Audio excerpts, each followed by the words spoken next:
The crime boss built his empire by exploiting every human weakness. In his fortress estate, loyalty is a myth, and trust is earned only through brutal testing. His newest target, the quiet housekeeper. The test was simple, cruel, and definitive. Inside his study, the massive wall safe stood intentionally ajar, showcasing a king's ransom in cash, secrets, and irreplaceable diamonds. He monitored remotely, certain she would succumb to greed or panic. But when she discovered the overflowing vault, her choice deviated entirely from his calculated scripts of corruption. Her simple action revealed a profound moral truth so foreign to his world that the ruthless man was genuinely left without a single word. The silence inside the rookery crest was manufactured, a thick, expensive quiet that muffled the frantic pulse of global illicit operations running just beneath its polished surfaces. This fortified estate, remote and imposing, was the nerve center for Wallace Wally Sterling, 55, a man whose sharp silver hair and calculating blue eyes masked a lifetime spent mastering the dark arts of human predictability. Sterling trusted the numbers, the contracts, and the cold, hard logic of self-interest. He did not trust people. He sat now in the obsidian chamber, his personal study, a room lined with dark, imposing wood paneling that absorbed light and sound alike. The temperature was meticulously controlled, yet the atmosphere remained fundamentally cold. Sterling leaned back in his leather chair, the glow of 6 monitors reflecting in his eyes. He was observing, waiting. His instrument for this observation was the Eye of the Rookery, a sophisticated remote surveillance system that provided multiple high-definition, silent feeds of every non-private space within the compound, including the specific angle he needed. The subject of his scrutiny was Clara Davies, 32, a woman of subtle and average height, whose perpetual neatness and quiet efficiency had allowed her to fade into the background of this high-stakes environment. Her eyes were kind, yet tired, a look born of long hours and thankless labor. She was the housekeeper for the executive wing, and today she was due to clean the obsidian chamber. Sterling's current fixation stemmed from a deeply cynical worldview. Loyalty to him was merely a price point. Honesty was simply insufficient opportunity. He had orchestrated what he termed the ethical challenge, designed specifically to test Clara's breaking point. His gaze flicked to the corner feed, focusing on a massive, reinforced steel fixture recessed into the wall. The Sentinel Vault. This vault, usually sealed by biometric scan and 10 inches of composite steel, was currently ajar. Not wide open, but deliberately unsecured. A 4-inch gap, just enough to reveal the staggering contents within, beckoning any passerby with impossible promise. "Let's see what the market rate is for a clean conscience, Miss Davies," Sterling murmured, the sound lost in the pressurized silence of the chamber. He had run simulations. A greedy person would rush the contents, attempting to stuff the bundles into her uniform pockets. A frightened or morally rigid person would immediately panic and contact security, or more likely Sterling directly, terrified of being implicated. He had accounted for avarice and for fear. What he hadn't accounted for was the space between. The monitors showed Clara's approach. Her movements were rote, almost hypnotic in their efficiency. She carried a microfiber cloth and a bottle of specialized wood polish, moving through the opulent room like a ghost. She dusted the leather-bound volumes, straightened the antique bronze clock, and carefully adjusted the temperature settings to Sterling's precise preference, all without betraying a flicker of curiosity or haste. When she reached the wall where the Sentinel Vault resided, she paused, not because of the vault itself, but because the floor immediately in front of it required mopping. A spill, created deliberately by Sterling's chief of security an hour prior, now appeared as a dried, sticky residue. Clara knelt, her knees hitting the plush rug with a soft thump. Her attention was initially fixed on the spill, scrubbing at the synthetic fibers with quiet determination. As she rose, her peripheral vision finally caught the anomaly. The open safe. The silence of the obsidian chamber seemed to amplify, pressing down on Clara. On the screen, Sterling watched her breath hitch, a single, minute spasm in her chest, the only outward sign that she had registered the unbelievable sight. Sterling tensed, his hand hovering over a silent alarm button. This was the inflection point, the moment where her training, her morality, and her lifelong financial constraints would collide. Clara's tired eyes widened slightly, absorbing the scope of the fortune. It was enough money to vanish, to live 10 lifetimes free of worry, to pay for every imagined cure and education for every distant relative. For a woman who lived paycheck to paycheck, supporting a family she rarely saw, the temptation was a cosmic weight. Sterling expected the lunge, the panicked grab, the sudden, desperate motion that would prove his theories correct. Every man, every woman has a price. Every moral structure collapses under sufficient pressure. But Clara Davies did not lunge. She did not grab. Instead, she slowly, deliberately lowered the bottle of wood polish she had been holding back onto her utility cart. Her movements, far from being frantic, became even more measured, infused with a strange, methodical focus. She took 1, 2, 3 steps back, ensuring her pristine white gloves did not brush against the open sentinel vault. She surveyed the scene again, not with greed, but with the dispassionate assessment of a person observing a serious mechanical failure. Sterling frowned, leaning closer to the monitor. This wasn't panic. Panic involved flight or confrontation. This was calculation, but not of an opportunistic sort. Clara turned fully away from the vault. She walked to the large, imposing mahogany desk, Sterling's primary workspace. She picked up a pristine white linen towel, reserved usually for polishing the crystal decanters. Then, she returned to the vault. What she did next brought Sterling's surveillance to a jarring halt. His mind, accustomed to processing human actions in categories of malice or weakness, simply stalled. Clara did not touch the cash. She did not touch the diamonds. She did not even glance at the sensitive hard drive. She noticed the small, nearly imperceptible line of condensation on the steel frame of the open vault door, likely residue from the air conditioning interacting with the slightly warmer air from the outer room. Water was an enemy of sensitive papers and electronics. With the gentle, almost maternal care she might use to tuck in a sleeping child, Clara carefully draped the linen towel over the lower edge of the open vault door. She then positioned herself as a physical buffer between the open safe and the rest of the room. She stood still, hands clasped loosely in front of her, facing the door of the obsidian chamber, her back to the millions arrayed inside the safe. She wasn't guarding the money for herself. She wasn't preparing to steal. She was mitigating damage. In her eyes, the open safe was not a temptation. It was a breach of security leading to environmental risk. The money and ledgers were not her concern. The fact that they were exposed to moisture and air was. Her immediate intrinsic reaction was one of pure operational integrity: secure the immediate area, prevent further damage, and wait for the appropriate authority to arrive. She had treated the fortune as if it were a delicate, overwatered houseplant that needed immediate, non-intrusive attention. Sterling watched the feed, his brilliant, cynical mind cycling through possibilities, rejecting them all. Why would she cover the condensation? Why stand guard? Why not steal? Why not call for the chief of security, alerting them to the oversight? The lack of self-interest was deafening. If she had called security, she would have received praise, perhaps a bonus, proving her honesty. If she had stolen, she would have been apprehended, proving his theory of greed.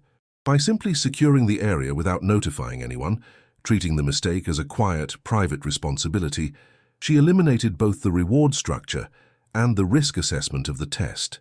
It wasn't that she didn't want the money.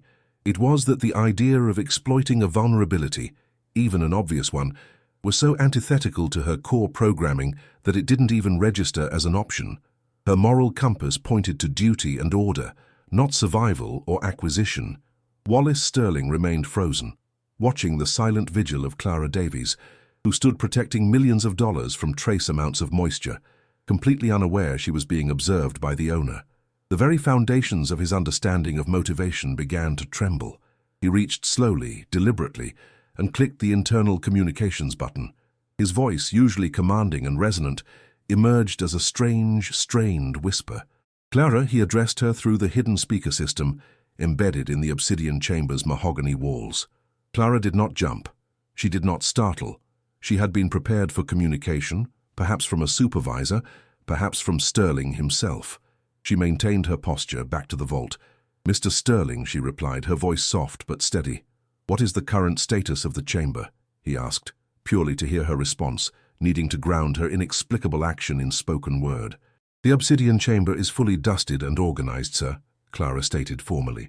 She paused, then added, "There has been a minor maintenance lapse concerning the security panel on the north wall.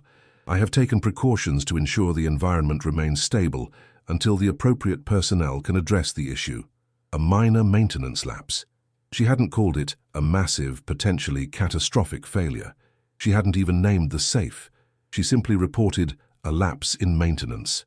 What sort of precautions? Sterling pressed. Thermal regulation and moisture isolation, she responded. I am waiting for instruction regarding the proper protocol for securing the panel.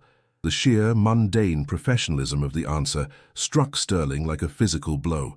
She wasn't reporting an opportunity. She was requesting a maintenance checklist.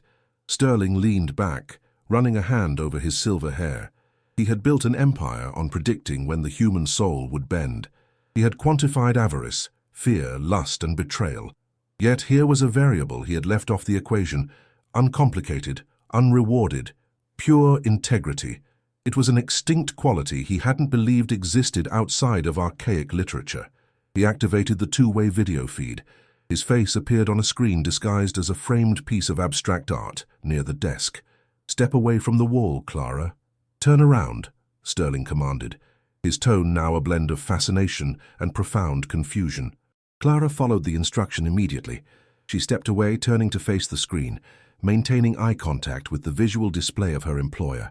The white linen cloth remained draped precisely over the bottom edge of the open safe. Look at what is behind you, Clara, Sterling instructed. She looked at the open sentinel vault, the stacks of cash, the dazzling light refracting off the priceless diamonds. She held her gaze for 3 seconds, then looked back at the screen, her expression unchanged, calm, focused, and utterly devoid of covetousness. That, Sterling stated, his voice now lower, is more money than you could earn in 300 years. It is enough to buy independence for your entire bloodline. It is exposed. It is unprotected. I left it that way. It was a test, Clara. Clara Davies nodded once, a brief acknowledgement, as if he had stated a meteorological fact. And your reaction, Sterling continued, pushing the analysis, was to cover the potential condensation with a towel and stand guard against an imagined environmental hazard. You did not touch the money. You did not call the police. You did not notify my chief of security for commendation. Why? The obsidian chamber was silent again. The weight of Sterling's cynicism pressed against the quiet strength of the housekeeper. He needed her to articulate the lack of motivation that defied his world. Clara's tired eyes met the calculating blue eyes on the screen. She chose her words with quiet precision. Sir, the safe is part of the structure of the chamber. My job is to maintain the structure and the contents of the chamber in their proper state, Clara explained, her tone factual, not defensive. If I had attempted to move or handle the contents, that would be interfering with your property and exceeding the scope of my duties, which are strictly related to cleaning and maintenance. She paused, then delivered the final blow to Sterling's logic. I saw an item that was broken, Mr. Sterling. An open safe is a broken safe. My priority was to prevent further deterioration until it could be fixed by the qualified technicians. Taking the money would be secondary to my duty. Reporting the money would suggest I was looking for praise or reward for fulfilling my basic role, which is unacceptable to me. I was simply protecting the area, sir. Protecting the area. She had compartmentalized the staggering fortune as mere inventory, susceptible to damage, like a dusty manuscript or a chipped statue. Her reaction was predicated not on what she could gain, but on her profound, almost spiritual adherence to her defined duty. She saw the wealth, understood its value, but placed the obligation of her job, maintenance, above the primal drive of self-enrichment. Sterling was speechless. The silence that followed was heavy, not with threat, but with the sudden terrifying realization that his entire empire was built on a flawed premise. If integrity like this existed, if human motivation could transcend transactional value, then his methods of control and prediction were dangerously incomplete. He looked at the small figure on the screen, standing sentinel over the exposed wealth, not for him, and certainly not for herself, but for the principle of order. He saw not a maid, but an absolute moral fixture, a woman whose internal boundaries were far more rigid than the sentinel vault itself. You are dismissed, Clara, Sterling finally managed, the command hollow. Leave the towel. Leave the chamber. Understood, Mr. Sterling, she replied, retrieving her polish and microfiber cloth, placing them neatly back on her cart. She gave one final dispassionate look at the open vault, which she had successfully insulated from moisture, and left the obsidian chamber. The door clicked shut, leaving Sterling alone with the surveillance feeds. He stared at the remaining image, the massive sentinel vault, its riches mocked by a simple, pristine white linen towel. He hadn't exposed her flaw, she had exposed his. He had spent his life quantifying corruption, failing to recognize the rarity and power of true, quiet incorruptibility. Wallace Sterling spent the next hour replaying the footage from the Eye of the Rookery, scrutinizing every micro-expression. He confirmed it. No greed, no fear, only duty. He had expected to find a thief or a sycophant. Instead, he found a woman who operated on a moral frequency he couldn't even register. The test was over, but the consequence had just begun. He realized he couldn't punish her. For what? Doing her job perfectly? He couldn't reward her. That would reduce her integrity to a transaction, exactly what she had refused to engage in. Sterling slowly pushed himself up from his chair. He walked across the cold floor of the obsidian chamber, stopping inches from the sentinel vault. He looked at the bundles of cash, the glitter of the diamonds, the secrets of the Thorn ledger. For the first time in decades, the vast fortune seemed less impressive, almost meaningless. It had failed to purchase the single commodity he truly valued, loyalty based on self-interest. He reached out, not to touch the cash, but to carefully lift the linen towel. He felt the faint dampness where it had absorbed the condensation. He crumpled the towel slightly, realizing the extent of Clara Davies' simple, profound lesson. He closed the sentinel vault with a deafening thunk, the mechanical lock engaging. The sound was usually reassuring. Today, it felt like the closing of a door on his old world. Wallace Sterling, the ruthless predictor of human failure, stood in the cold obsidian chamber, utterly alone, struggling to recalibrate his understanding of the species. The existence of Clara Davies, and her steadfast, quiet refusal to be corrupted, had not only saved his fortune, but irrevocably shattered his cynical worldview, leaving the powerful mob boss finally and truly speechless. He understood then that the greatest wealth was not the gold and diamonds in the vault, but the priceless integrity of the woman who had merely treated his millions like a broken faucet needing a temporary patch. The gap she exposed was not in his safe, but in his soul. The massive thunk of the sentinel vault door ceiling resonated far more loudly in the pressurized silence of the obsidian chamber than any gunshot might have. It wasn't just the sound of steel meeting steel, it was the definitive sound of a test failing spectacularly, not because the subject was weak, but because she was inexplicably strong. Wallace stood where Clara had stood moments before, his hand still resting on the cool steel of the now sealed vault. He felt a profound disorientation, a vertigo that had nothing to do with physics and everything to do with epistemology. His entire life had been predicated on the belief that human action was predictable, driven by the simple, elegant calculus of greed and fear. Clara Davies, the quiet, unassuming housekeeper, had introduced a catastrophic error into his universal constants. He turned back to the array of monitors displaying the feeds from the Eye of the Rookery. He scrubbed the memory banks himself, meticulously deleting the last 10 minutes of footage, the slow, methodical movements of Clara, the pristine white towel, her calm assessment of the maintenance lapse. He couldn't risk anyone else seeing this. To Sterling's world, this level of incorruptibility was not virtue, it was a vulnerability, a blind spot that must be instantly hidden, like a rare, precious isotope that could destabilize the entire compound if mishandled. If his security chief, Vance, or any of his lieutenants, had witnessed Clara treating millions of dollars and critical state secrets as a water leak, they would have analyzed it through their own filters of self-interest. They would have assumed a deep, complex, and potentially lethal double game. They would have tortured her for the secret organization she must surely belong to, the counter-syndicate that financed her impenetrable honesty. But Wally knew better. He had seen the truth in the tired sincerity of her eyes, the simple, unquantifiable adherence to duty. She wasn't playing a game. She was simply working. He sat back down at the mahogany desk, the chilled leather molding to his expensive suit. He activated a private internal comms line, bypassing the usual encrypted channels. Vance, Protocol Echo 7, Wally's voice was low, almost gravelly. Vance, the chief of security, answered instantly. Echo 7, Mr. Sterling? That's for immediate, unforeseen existential threats. Is there a breach? The threat is internal, Vance. Not a breach of perimeter, but a breach of expectation. Do not query. I require a detailed audit of every employee compensation and benefits file, starting with housekeeping, moving up the chain of command. Sir, the compensation structure is standard, optimized for maximum productivity with minimal attrition. Vance began, clearly confused. I am not asking about attrition, Vance. I'm asking about value. I want to see the precise transactional relationship between salary and performance. Pull the records of every employee who has ever passed a proactive integrity test. Compare their reward structure against their recorded financial distress. There was a heavy pause on the line. Vance was trying to find the angle, the risk factor. Are we looking for extortion, Mr. No? We are looking for something far more dangerous, Vance. We are looking for the absolute absence of a transactional desire. Have you ever encountered an asset who refuses to capitalize on opportunity, even when risk is zero? Opportunity is the definition of risk, sir.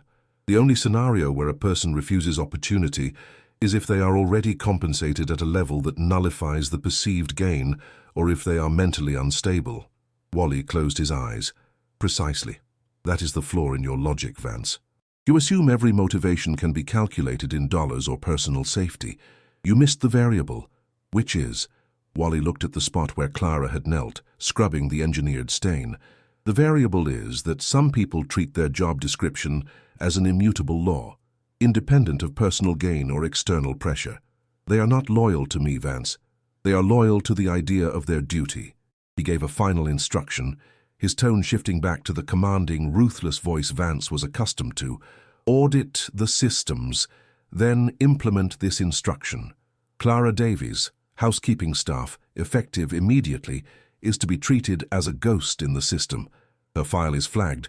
No transfers, no promotions, no bonuses, and no internal tests of any kind. If she requires maintenance or resources for her job, it is granted instantly, no questions. But she is never under any circumstances to be directly approached with financial incentives, rewards, or security tests. Is that clear? Vance struggled to process the contradiction. Sir, why would we isolate her from incentives? That incentivizes resentment. It incentivizes nothing, Vance. That is the point. She is non-reactive to incentive. We maintain the status quo. If she is performing her job to her definition of duty, we ensure that definition is never challenged or disturbed by our corrupting influence. Now, terminate this conversation. I have matters to attend to. Wally cut the connection. The command structure of the Rookery Crest, built entirely on carrot and stick, was now forced to accommodate a single baffling anomaly. Clara. The system designed to weed out weakness now had to protect its greatest strength from itself. He rose again, needing to move, the coldness of the obsidian chamber suddenly feeling less like control and more like sterile isolation. He realized the Sentinel vault had been protected not by 10 inches of steel and a biometric scan, but by the thin layer of ethical rigidity possessed by a woman he paid minimum wage. He walked out of the chamber and into the corridor, moving against the flow of his heavily armed security detail. He felt an urge to see Clara again, not to test her, but simply to observe her in her natural state, the state of unflappable order. Meanwhile, several floors above the executive wing, in the stark, clean utility room designated for housekeeping staff, Clara was meticulously sorting her supplies. She had completed the executive rotation and was now preparing for the North Wing library. She felt no adrenaline rush, no lingering sense of awe from the encounter with the fortune. To Clara, a vast quantity of exposed cash was merely an administrative nightmare, a failure of executive function that she had temporarily mitigated. She paused only to smooth the front of her plain uniform, checking for any trace of the spill she had scrubbed from the rug. She considered the linen towel she had left behind. She mentally logged it as Lost Damaged Inventory 1-1, Executive Linen Towel, Potential Water Damage. Note, must replace from reserve stock immediately to maintain required inventory levels. The wealth had not been a temptation because her focus was too narrow, too precise. She had been hired to maintain cleanliness and order. An open safe represented disorder and potential contamination, both threats to her defined role. To steal would require a radical shift in her psychological framework, a pivot from order to acquisition. Such a pivot was simply not in her repertoire. Her world was defined by the next task on the checklist, and stealing the Thorn fortune was not on the checklist. A colleague, Maria, entered the utility room, yawning. "Tough rotation, Clara? I hate the executive wing. Everything is too quiet. Makes you think." Clara gave a small, professional smile. "It requires strict focus on detail, Maria. The humidity controls in the obsidian chamber were slightly off today, leading to minor condensation. Otherwise, standard." She offered no further explanation. She wasn't secretive. She was simply reporting the facts as she registered them, a lapse in humidity control. The presence of billions of dollars was ancillary data, related only insofar as it was the object requiring protection from said humidity. Maria shrugged, pouring herself a cup of tepid coffee. "Well, hurry up. Mr. Sterling's office manager just pinged us. Apparently, someone needs to deep clean the exterior security feed control panels on the 3rd level. Said it was critical." Clara nodded, her hands already moving efficiently, checking her dusting solution. The momentary lapse in the obsidian chamber was now filed away, superseded by the next duty. She picked up her cart and pushed it out into the sterile corridor. Wally stood silently in a remote security monitoring station 2 floors above the obsidian chamber, watching Clara on a disconnected monitor feed. He saw her simple interaction with Maria, her precise movements, the absolute absence of lingering excitement or tension. She was moving with the same methodical grace she had used to approach the open vault. She had compartmentalized the near-cosmic event as a minor inconvenience, a glitch in the rookery's operational matrix. He was joined by Marcus, his primary consigliere, a man who ran the logistics of the global syndicate with brutal efficiency. Marcus was accustomed to Sterling's demanding, often erratic focus. "The audit of the South American accounts is complete, Wally," Marcus said, keeping his voice low, respectful of the intensity emanating from Sterling. "We've managed to route the funds through 3 additional layers of shell companies. The exposure is minimal, maybe 5%. Wally didn't turn around. "Exposure is never minimal, Marcus. It is either 0 or catastrophic. With respect, Wally, we are talking about billions of dollars being sanitized. 5% is the cost of doing business. What has you here, staring at the utility hallway feeds?" Wally finally gestured to the screen showing Clara pushing her cleaning cart. "I am observing the purest form of security this compound has ever known." Marcus frowned, squinting at the image of the unassuming housekeeper. "Clara, she's efficient, yes, but security. She is unbuyable, Marcus. That makes her infinitely more secure than your layers of shell companies, your encrypted ledgers, or your 10 inches of composite steel. Those things can be breached. Her internal compass cannot." Wally turned to face Marcus, his calculating blue eyes suddenly alight with a terrifying new understanding. This was the moment of his own psychological climax, the realization that his tools of power were obsolete against this unexpected force. "We built this empire on the principle that every human being is inherently compromised," Wally explained, his voice taking on the quality of a grim lecture. "We use that compromise, their need for money, safety, prestige, to control them. But Marcus, look at her. She refuses the game entirely. She rejected a lifetime of financial freedom because it violated her job description. Marcus, a man who had murdered for a fraction of the Thorn fortune, tried to grasp the absurdity. So, what is the action item? Do we elevate her? Put her in charge of internal auditing? No, you don't elevate her. That is the mistake. Elevation is a reward, a transaction. It would imply she was honest for the purpose of promotion. That would corrupt the very integrity we seek to utilize. If she saw a fault in the new system, she would correct it, regardless of the consequences to the hierarchy. She would destroy the system if it was the right thing to do, simply because the job required it. Marcus leaned back, finally understanding the profound danger and the unique power of the situation. A purely moral actor, immune to leverage. She is an existential crisis to our entire framework. If we try to control her, we break her, and she becomes just another mercenary. If we leave her alone, she maintains a moral standard that silently judges everything we do. Wally walked over to the soundproofed wall of the monitoring room and pressed his palm against the dark wood. The test wasn't about whether she would steal the Thorn ledger. The test was about whether my understanding of humanity was correct. It was not. And that, Marcus, is exposure catastrophic. He thought of the white towel draped over the opening of the safe. It wasn't just a physical barrier against condensation. It was a symbol of Clara's refusal to acknowledge the magnitude of the exposed wealth. She had stripped the billions of their power simply by defining them as a maintenance issue. "What happens now?" Marcus asked, sensing the shift in the very foundation of their operation. Wally took a breath, the air in the sealed room heavy and cold. "We adapt. We learn to live with a moral constant in a world of variables. We ensure that Clara Davies is the best-paid housekeeper in the world, not as a bonus or a bribe, but simply because that is the established rate for her position, maintained impeccably, year after year, without fluctuation or commendation. And the protection? She is protected by her invisibility and her lack of ambition. The moment she shows ambition, she becomes predictable and therefore exploitable. We bury her in routine. We make her so boringly efficient that no one ever looks twice at her. Her greatest security is her own meticulous schedule. This was Wally's new, terrifying realization. He couldn't trust his top executives, who were loyal only to the size of their quarterly profit share. But he could trust Clara, who was loyal to the flawless execution of vacuuming a rug. Weeks passed at the Rookery Crest. The incident in the obsidian chamber became a strange, unspoken footnote in Wally's mind, a theological puzzle he constantly revisited. He found himself subtly altering his behavior, not out of newfound goodness, but out of a need to respect the one stable moral point in his universe.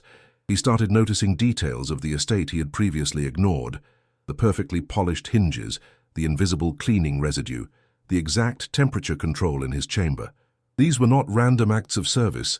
They were the execution of Clara's self-imposed, rigorous standards. One afternoon, Wally was in the executive library, poring over encrypted financial reports. Clara entered, moving with her standard quiet efficiency.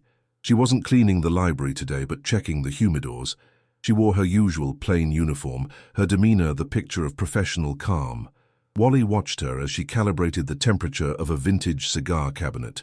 He tried to detect any sign of superiority, any hint of judgment from the woman who had seen his deepest secrets and his massive fortune, and responded with a damp towel. Nothing. She was simply performing maintenance. He cleared his throat. "Clara." She immediately stopped her work, turning to him, her expression neutral. "Sterling." The humidity control in the obsidian chamber," Wally began, finding the conversation unexpectedly difficult. "Is it stable now?" "Yes, sir. The system seems to have regulated itself after the initial lapse. I have also reinforced the seals on the window panes, just to ensure consistent thermal isolation during the afternoon cycle," she replied. She spoke about his fortress-like security system with the casual authority of a trained technician. Wally nodded slowly. He wanted to thank her, to offer her something, anything, but the memory of her principled stand held his tongue. A reward would be an insult. "Do you understand the importance of discretion in this house, Clara?" he asked, testing the waters one last time.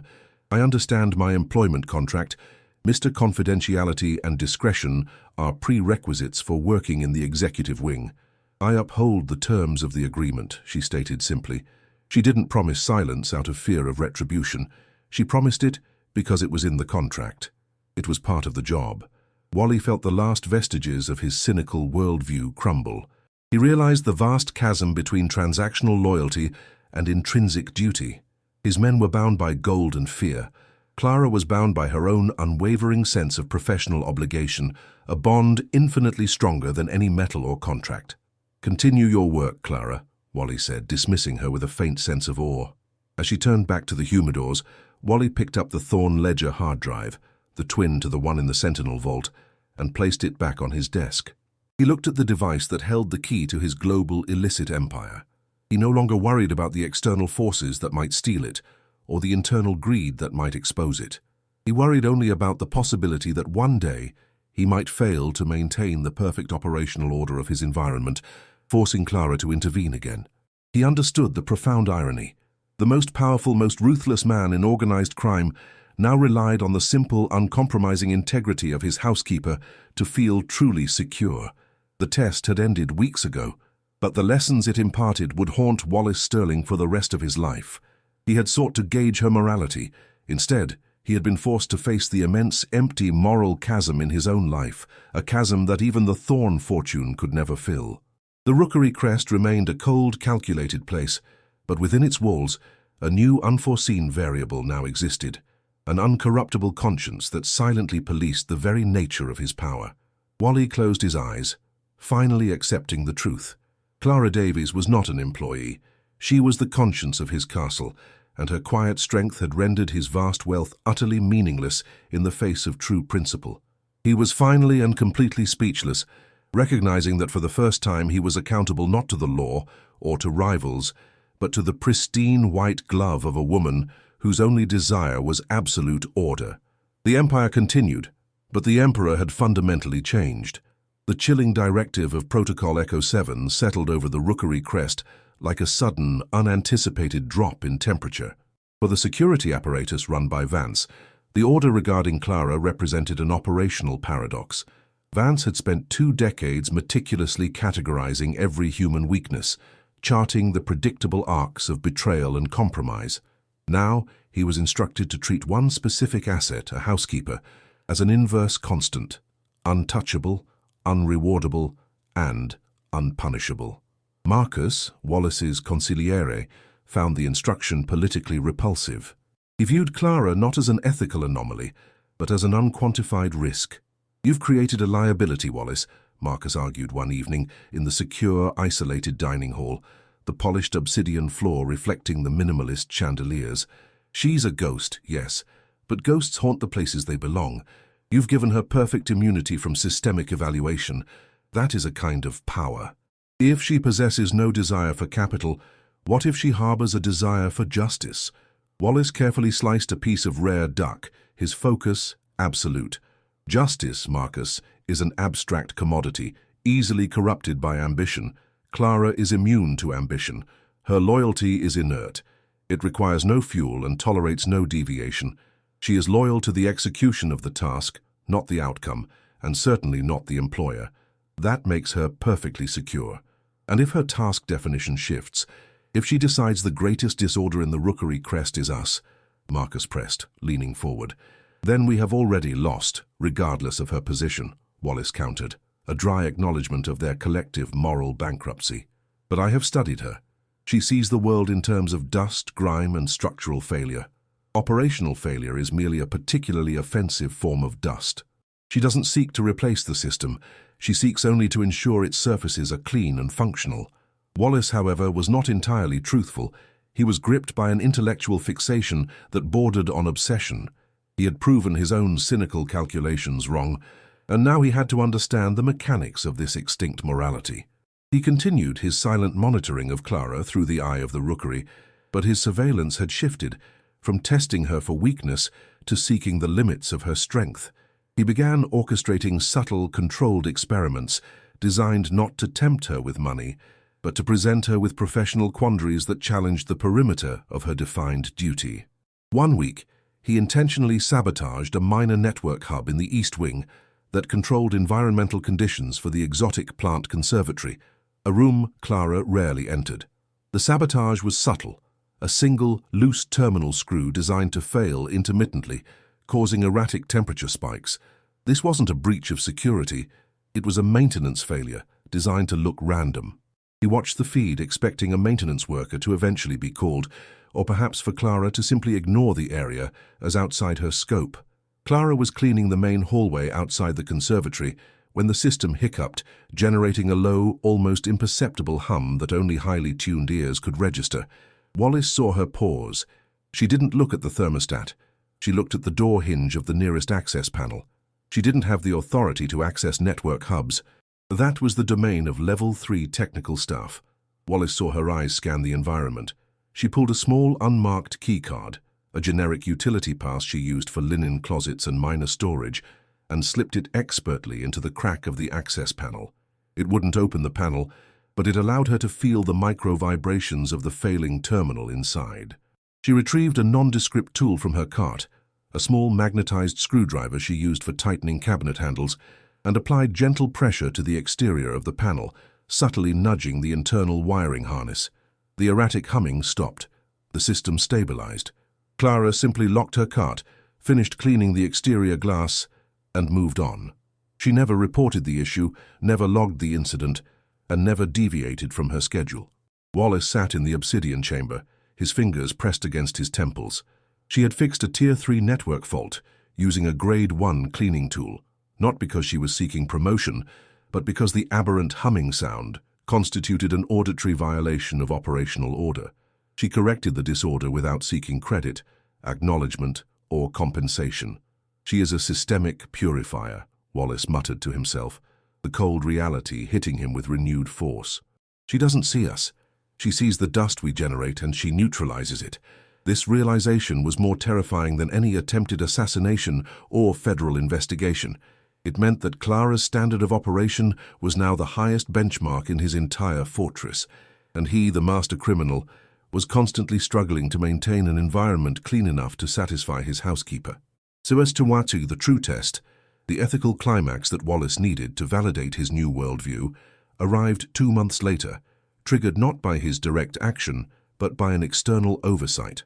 The rookery crest was vast, containing many defunct or low-priority areas used only for long-term data archival or physical storage of historical syndicate documents. One such area was Sub-Level 3, Annex 4, the location Marcus had previously mentioned regarding vulnerability logs and older files, often containing highly sensitive, unencrypted administrative records concerning undocumented staff and historical syndicate payrolls, the kind of data that, if exposed, wouldn't sink the Empire, but would lead to widespread human disruption and potentially compromise dozens of low-level, invisible personnel. Vance, still deeply skeptical of the Echo 7 protocol, had initiated a silent, unsanctioned test without Wallace's knowledge. He believed if he couldn't tempt Clara with money, he could test her reaction to immediate, undeniable risk. Vance had deliberately staged a minor physical fault in Annex 4, a water pipe leak, designed to cause damage not to the cache or ledgers which were stored elsewhere, but to the archived personnel files and a hidden communications line crucial for several undocumented staff families living off-site. Vance intended to see if she panicked, reported the breach, or simply fled.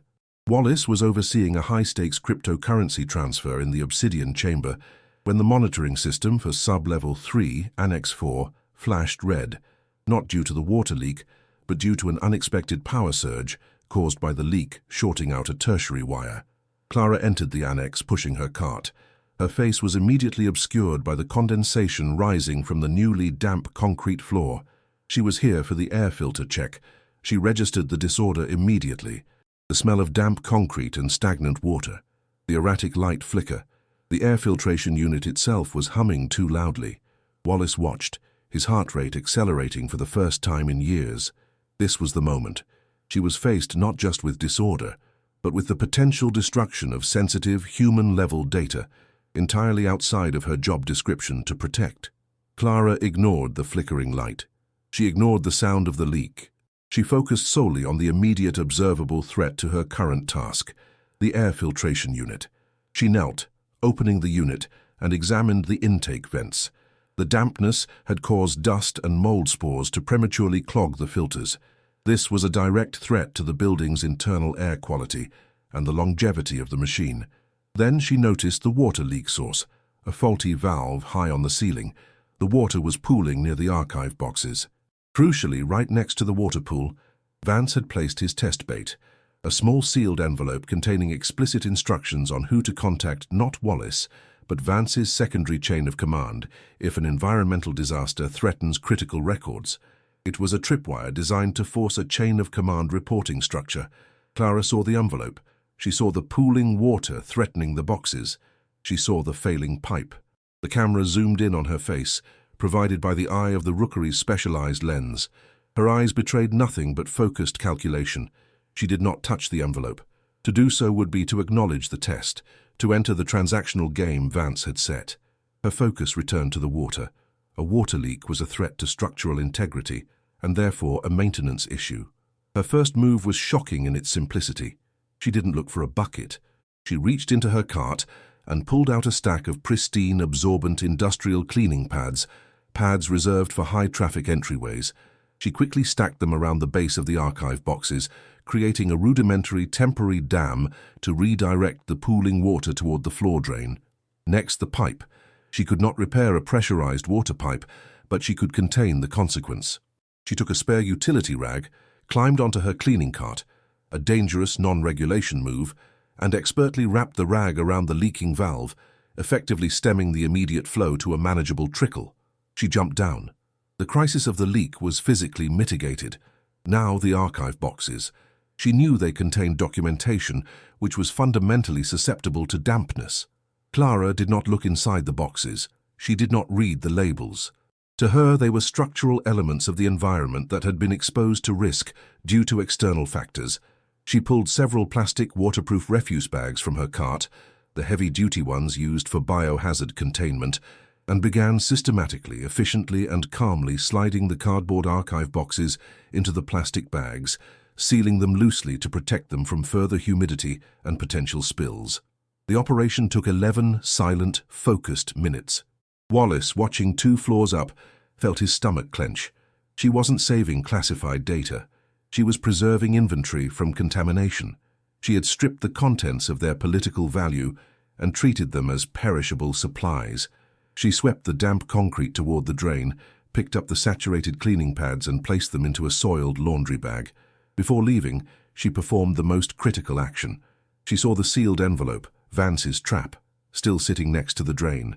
It was an object of disorder, out of place, clearly not maintenance equipment. Clara knelt again.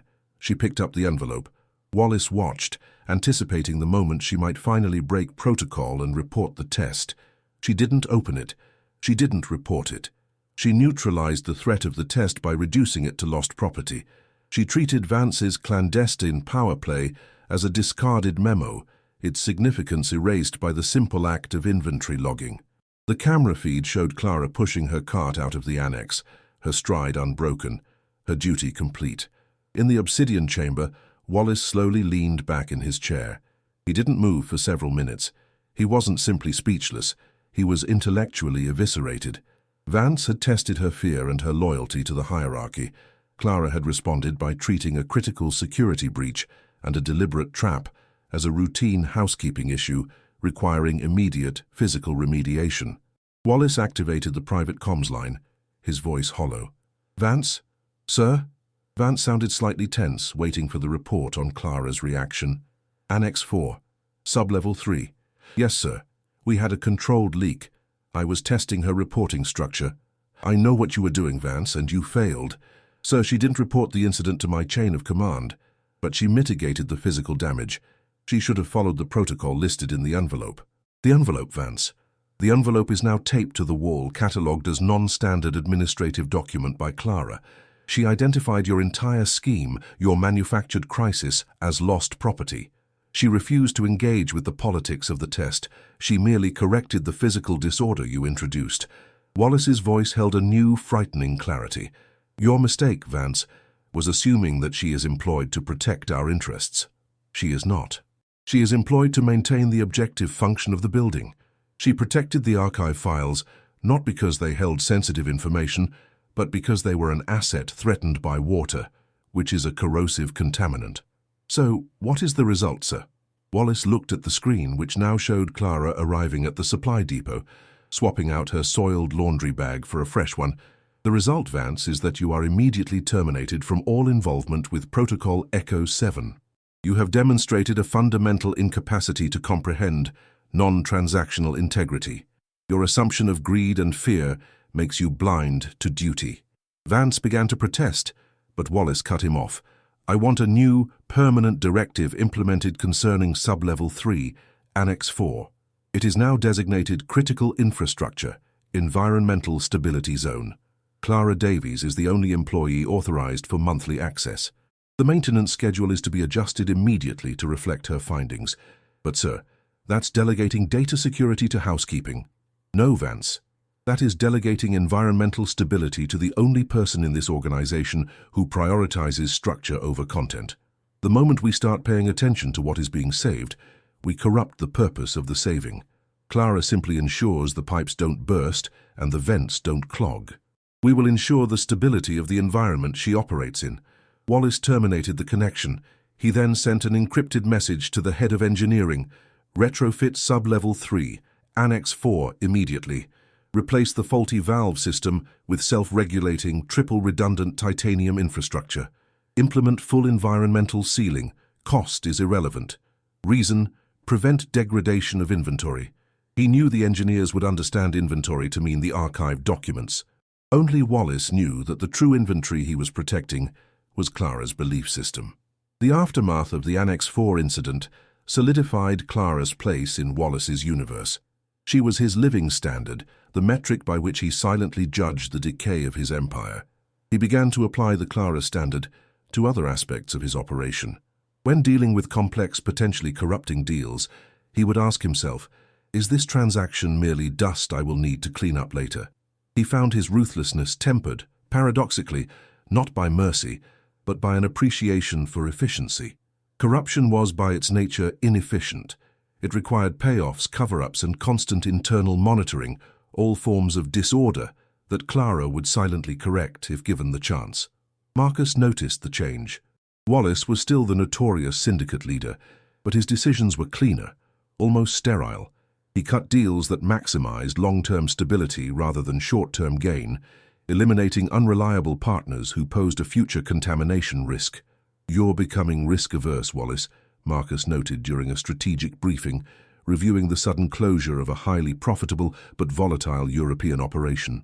"I am becoming maintenance-aware, Marcus," Wallace corrected him. That operation was structurally unsound. It would have required a perpetual stream of resources to clean up its inevitable failures. "I prefer systems that run without intervention." He was, in effect, trying to turn his entire criminal empire into a machine worthy of Clara Davius' immaculate cleaning schedule. The conclusive moment of Wallace's transformation came months later, not in a crisis, but in a quiet instance of observation. Clara was cleaning the obsidian chamber again. Wallace was present, working at his desk, pretending to ignore her, but in reality meticulously tracking her movements. She was using a specialized, non-abrasive solution to treat the dark mahogany paneling near the Sentinel vault. The vault door was securely shut, of course, biometric locks engaged, the steel cold and impenetrable. As she worked, a small polished wood ornament, a gift Wallace had received from a corrupt governor and casually placed near the vault, slipped from a shelf. It was heavy and expensive, but entirely meaningless to Wallace. It fell silently to the floor, rolling slightly, coming to rest near the baseboards. Wallace watched, curious about her reaction to a piece of external clutter. It wasn't grime, nor a spill. It was just misplaced object. Clara finished cleaning the immediate area. She looked at the ornament. She glanced up at the shelf from which it had fallen. She stopped her work, knelt down, and picked up the ornament. She didn't examine it. She didn't hold it up to the light to check for damage. She simply returned it to the shelf. But she didn't just place it where it had been. She moved it slightly, nudging it back, finding the exact gravitational center point on the shelf where it was least likely to fall again. She had instinctively assessed the object's mass, the shelf's slight unevenness, and the environmental factors, and placed it in the position of maximum structural stability. It was an act of applied, unconscious engineering. Wallace stared at the small, expensive ornament resting in its new, secure position. He realized she had not been thinking, "I must put this back for Mr. Sterling."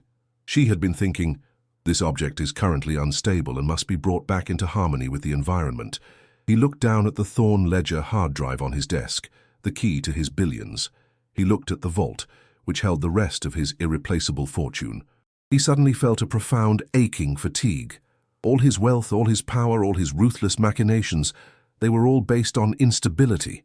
The instability of the markets, the instability of political structures, and the moral instability of men.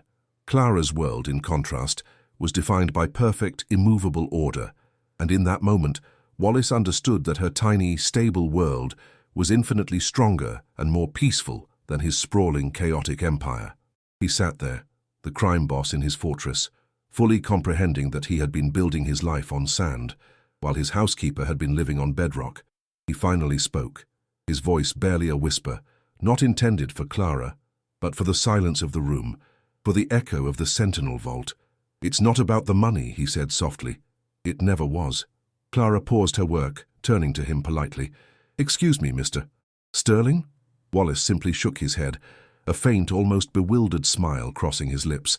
He was acknowledging the truth, a truth too complex and profound to ever share with her. "Nothing, Clara. The chamber is perfectly maintained." "Thank you." Clara nodded. her tired, kind eyes meeting his for a fleeting professional instant. "It is my duty, sir." She returned to her work, wiping down the frame of a painting, her actions smooth, efficient, and utterly uncorrupted. Wallace watched her, the cynical, calculating man finally defeated, not by a rival or a bullet, but by the relentless, quiet pursuit of order. He understood that she would never be leveraged, never be bought, and never be corrupted. She would simply continue to clean his empire, polishing away the grime of his transactions, and in doing so, silently defining the only true form of integrity he had ever encountered. The test was over, the lesson learned, and Wallace Sterling, the architect of fear, was left to navigate a world suddenly illuminated by a standard he could never hope to reach. The rookery crest would remain standing, cleaned and ordered by the woman who demanded nothing more than a dust-free existence. If you dig it, hit like and lock in that sub.